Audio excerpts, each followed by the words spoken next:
Hello, Nigeria, and hello, Nigerians. It's that time again of true Nigerians, heroes of our time. I'm sure by my posture and what you can see in front of me, it means that uh, this edition is different. Obviously, True Nigerians is where we get to bring you Nigerians that are worth emulating, Nigerians that are role models, Nigerians that are heroes of our time. Today, my guest is loaded. I don't know how to describe him. I'm just trying to be fast because there are so many things, you know. But you can see these books, I bought them myself. Let me show you. Let me first introduce it this way. Billionaire's Habits. I want to be rich, that's why I'm here. See the second one. Maximizing your real estate investments. He's an author of 35 books. This, by the way, is just a little, but these are the ones I bought and I'm reading right now. That's why my money is increasing. Becoming a billionaire. Billionaire Habits for Entrepreneurs. I'm not marketing, I'm just trying to help you because this works for me, so I want it to work for you too. See, billionaire. See? Not like this is the formula to get rid, billionaire codes. So if you want this code, I'm finished with this book right now. I'm on to Billionaire's Habits. This is where I am right now. Okay, I'm sure you already have an idea of who my guest is on the program. It took us a long time actually to get this guest because he's a very busy man, hardly in the country most of the time. Ladies and gentlemen, for the first time on True Nigerians Heroes of Our Time, my guest is Dr. Stephen Akintayo. Dr. Stephen Akintayo is the CEO, Akintayo Consulting International and GTEX Group's Investment Limited. His chains of businesses are Okbo, but we'll go there one by one. Nice to have you, sir. Thank you very much. Now go there. I mean, recently I handed over as CEO of the GTEX Holdings. So we have a new CEO now. I'm the chairman. Okay. Of the company, so I'm not into day-to-day like, and I'm sure you know. Yes. I mean, you are one of our ambassadors, so yes. I'm sure you at least. No wonder I have not even seen. Yeah. Okay, anyway, that you are taking me to one of our questions. Yes. Let's get there. You will explain when we get there. No problem. Ndawaturu. Kilewasile.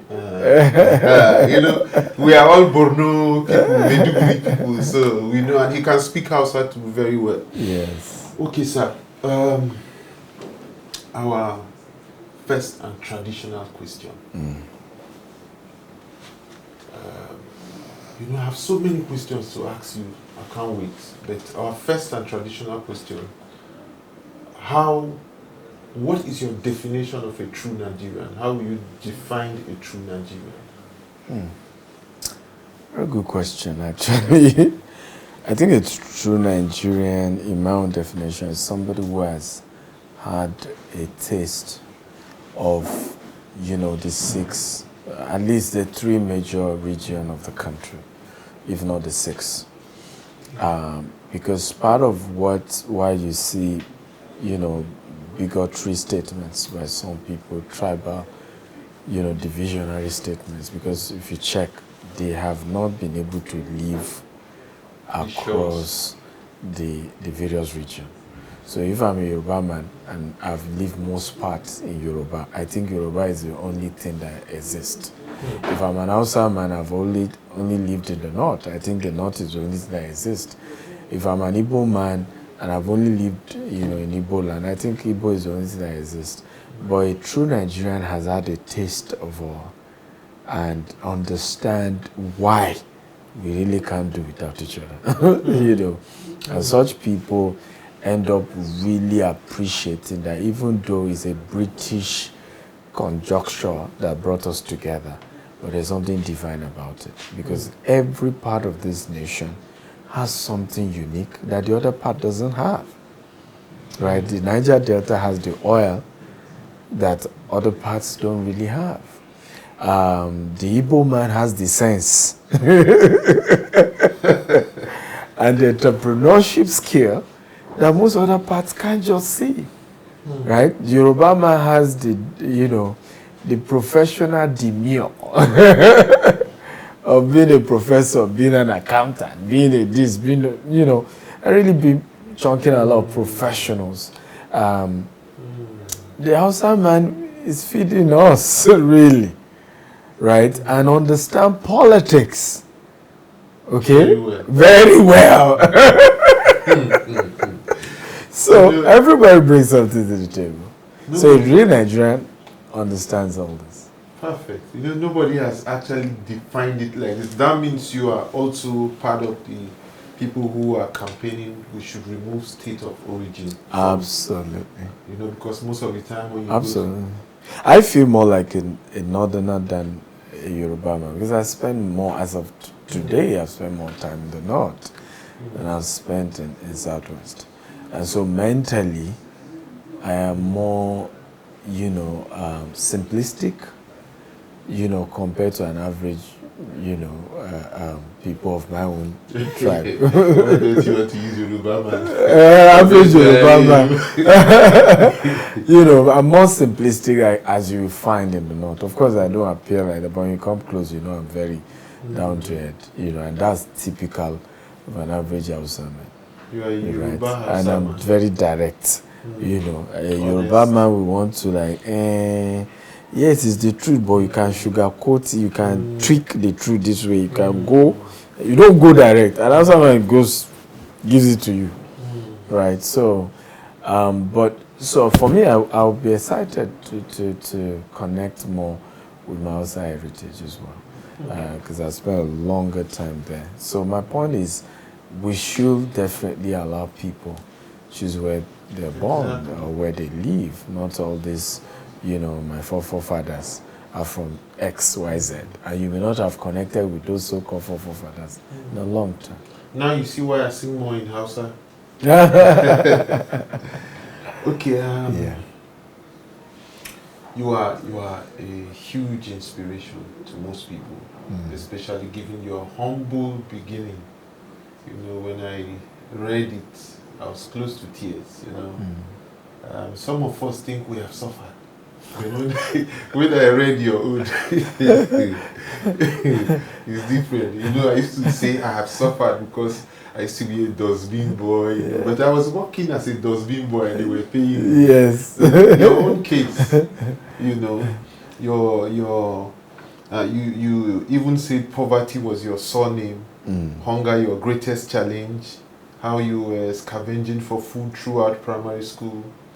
The one that really touched me is how when your mom has borrowed from too many people, when she goes to borrow money from people, the way they look at her as this one don't come again. Don't come again.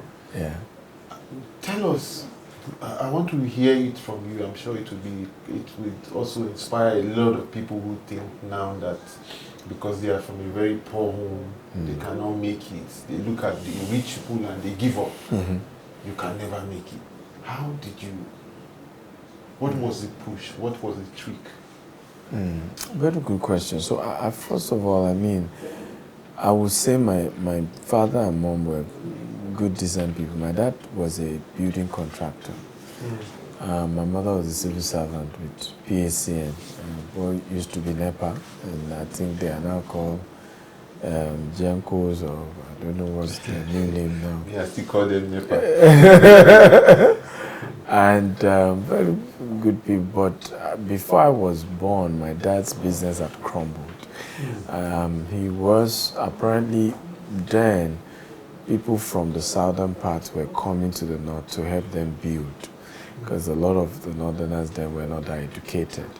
But over time, their own people too started knowing how to bid for contract, and so it became a thing of, we'd rather give it to somebody from our place than somebody who's not from our place. So that affected, and I think he didn't evolve. And it's still one of the secret of my hunger till today, because I saw that and I said to myself, my dad had evolved when things were changing, because he moved from being the most sought after building contractor, they were giving a lot of stuff to had nothing. By the time I was born, he wasn't responsible for financially taking care of the family. My mother, had to take care of 5 children. On a normal day, if we're not that large, she probably would have done okay. But because we're 5 children plus her husband, has to be taken care of, it became a whole lot. And so typically by the time tuition fee is due, she doesn't even have it, because she's, how you have borrowed and borrowed, and you're using this salary to pay the loan you took 3 months ago, and then that kind of thing. So you have to now go take a new loan to even cover new bills. And it was a very tough experience, because I used to be angry with her, because particularly when you have gone to, reduce yourself, beg them for money, now they didn't give you. I would just be like, what's wrong? Why are we like this? See the way they are talking to you. And you know what was funny is that some of them she's going to are junior by ranking in the civil service. So you know how you feel like, but it's your junior, and you're having to still go borrow from a junior, and mommy, no. Very embarrassing. Very, very. Of course, I was foolish, because she had no other choice. That was the only thing she could do. And if she had not gone through all of that, I wouldn't be here today, because she made sure education was primary for her. It was very important to her. And our argument was that she would have done better in her career if she had been a graduate, because in those days, with secondary school, you were good, and so she was like, you must be a graduate. If we were a graduate, because I used to ask her, why are we poor? So it was because I didn't go to university. If I had gone to university, my promotion would have been faster, and I'll have enough money to take care of you. Unfortunately, which is what I'm now putting in this book, she was wrong, because degree cannot guarantee wealth. Right? It cannot. There are 2 pathways to being wealthy. Either you're an entrepreneur or you're an investor. Right? Any other thing won't cut it. Even, and this is part of what your people in the entertainment industry don't know. Even being an entertainer is not entrepreneurship, really. It becomes entrepreneurship in its full sense, what we call business owner in what we call financial intelligence, when you don't need to run it for it to run. So what most entertainers do is called self-employment. Is the beginning phase of entrepreneurship. Right? That's why most entertainers you hear, oh, they did a deal, they got 50 million. Right? Months later, the entertainer is begging for money. And you're wondering what happened. Because the rule says that until you're able to make money while sleeping, you can't be wealthy yet. So once is your effort that has to bring the money, you see the issue now, then you can't really become wealthy. So I even laugh when I see people want to die on their business. At some point, be ready to pull back, which is what I'm doing now. So it's okay, let other people run the business. Right? People will, of course, want to, they will cheat you. Yes, that tendency is there, but put structure. Right? Let there be people to monitor, but begin to pull back. Now that you have the energy to intervene if anything goes wrong. Yet people don't do that. And that's why you see that even in our climb, I go to America. In fact, I just returned from a farm I'm about to buy. 2,000 acres around Dallas, Texas. And then I met the farmer, young guy. But he was speaking, you know that this guy had an old soul. You know how you meet, and I'm like that as well. When I'm talking, you think, am I talking to a 70 or 80-year-old man? There's depth to it. So I was wondering, how come this guy is this deep? Not even for a white guy, very deep. Then we got to the farm, and then I met his father. And then while talking, the father said, their grandfather too. 3 generations of farmers. And they were not giving the history of the father used to have 1,000 plus. The son took over the business, now has over 12,000 acres that he farms on. Wow. They do commercial farming heavy. Right? By the time the father handed over the business with him, and he's still working in the business, but the son cut the short. He handed over 1,000 acres of farmland to him. He took it to over 12,000. Right? You hardly find that in Africa. The reason is because, people don't early begin to say, can I have others begin to run this business? Can I have others begin to pull things? They hold on to it for too long. They hold on to it for too long. The same thing with our entertainers. Because I've argued and sometimes I even ask some, why is it that at some point entertainers haven't done well, they were famous, they were making money, begin to struggle at some point. And they will give me all manner of reasons, but I will just smile. The real reason is because you did not turn it to a business on time. See what Jay-Z is doing now. When last did he release an album? But he gets richer. Shouldn't that teach us a lesson? See what Tyler Perry is doing now. People don't know that Tyler Perry now released more movies. In fact, he has retired My Dear, which was a character around him. You see now, to producing movies with other different actors. Because that's really the pathway to wealth. Sometimes we want to remain the actor. I'm the one acting the thing. Instead of knowing when to come back, become executive producer, turn it to a whole business, different people working. And that way, by the time you are passing on, you build a multi-billion-dollar corporation that can run even when you are not there. Because even while you are alive, people were running it. I've learned a lot. Wow. Okay. Thank God. Well, I'm not totally out of place. I'm still. But I just wish I had had this much earlier. But it's not too late. It's not too late. Absolutely, it's not too late. Okay. My next question now. You've written more than 35 books. I know what it is to write one book. I've read some of your books, but there's this saying in Nigeria that if you want to hide anything, put it from a black man, put it in a book. Nigerians don't read. They don't. How do you think we can change that? Well, how does that make you feel as an author? First of all, I'm grateful to God that I've been able to do all these bodies of work this early in life. I intend to even do 2 more for America. Now I do a lot more in American business, most times in the US. And so I'm writing 2 books for the US market, just addressing issues of wealth creation as it relates to America. I think to address that is that people like you who are known, I love what you just did now, because you don't know how powerful it is to say, I bought this book. It's not like this man dashed me, right? I was really impressed by that, right? But you are helping the psyche of people, right? You to say, hey, this is the pathway, right? We have to, the day you stop learning is the day you start dying. True. And that we have to build a culture. Particularly because when it comes to subject of wealth, they don't teach in university. If they do, professors will be the richest people in the world. And professors are one of the poorest people.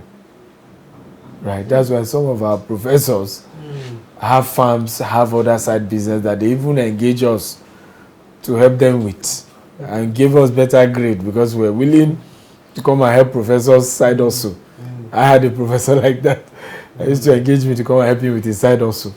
Right? And so it was because by just going to normal formal school is now you learned wealth. To learn real wealth, you have to learn it informally. You have to connect with those who are wealthy and begin to ask questions. How did you do it? What were the steps? What were the principles? And many of them have then put those things in a book, right? Unfortunately, many won't read it. But the reason why people don't read is also because we haven't pushed the culture of telling people that, hey, it's okay to read. I'm a celebrity, I'm reading. I'm a rich man, I'm reading. I'm a this, I'm reading. I'm a king, I'm reading. When people start looking at their role models, talk about the fact that reading is important, they are reading. It becomes a culture. If you look at in Dubai, for example, the Sheikh of Dubai, Al Maktoum, literally has his poems as authored books, talks about all of that. So he's intentionally, psychologically telling his people, it's okay to write. It's okay to author books. It's okay to read books. So that culture will begin when we start, making the concept of reading a mainstream conversation.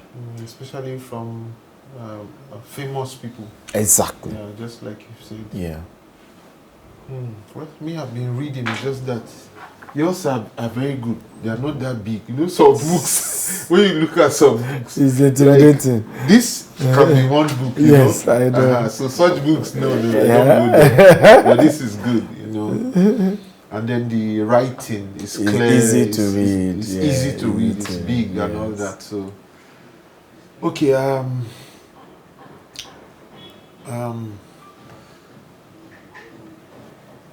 Real estate.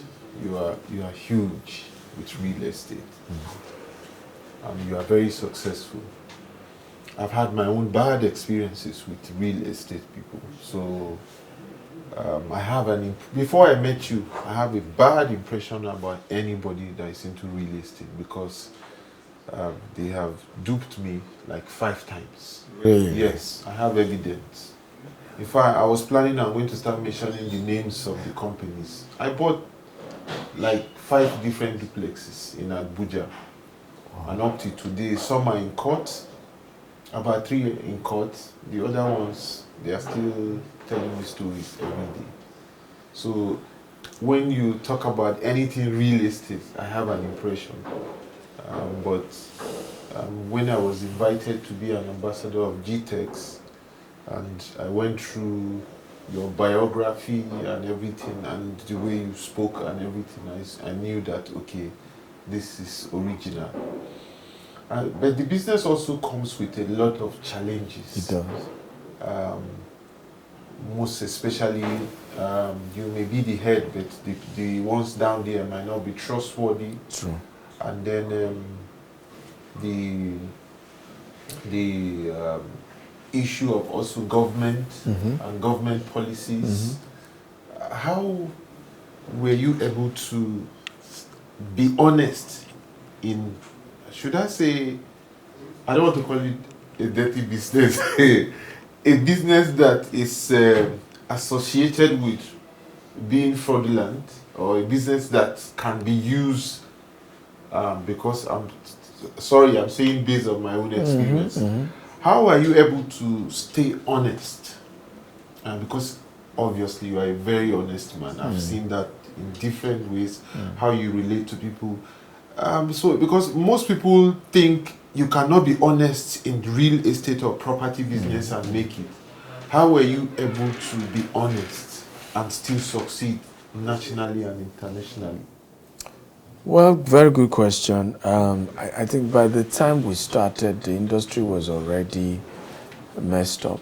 So we came in, part of why we decided to start development 9 years ago was to sanitize the system. And the first thing I felt we needed to do was to be more transparent. Because the challenge of the sector are, I can say there are many, but let me categorize them in 3 ways. You have the challenges of pure lack of integrity on part of developers. You have challenges where it is unintentional, right? It's situational. I'll give you an example. We know the story of one of the resorts here in Lagos where the man has CFO, he has all the permits to do what he did, and they still came to demolish it. The question is, what do you want the man to say to his investors? Right? How can the investors believe him that it was not his fault that what happened to him? Right? And of course, you also then have the third version of the challenges, which has to do with not being able to communicate, right? Which is also another problem. So you see, sometimes people are not able to communicate and educate people to say, this is the challenges here, this is the issue with our industry, this is what this means, this is what that is. And for me, I think it's all combination of this. So first step we felt we needed to do was to start educating people. So I did a lot of videos on land banking. What are the land challenges? What is the meaning of title? What are the various titles? What do they mean? You know, for example, people overrate C of O, and they don't even know that C of O is actually turning your land from freehold, forever owning it, to lease with government. Wow. Right? They don't know. That's strange. Yes. Because every land is ancestral. All of us have ancestral land. It's been owned by our forefathers, even before Nigeria was created. Right? So, 1970 something, a law was passed, Land Use Act.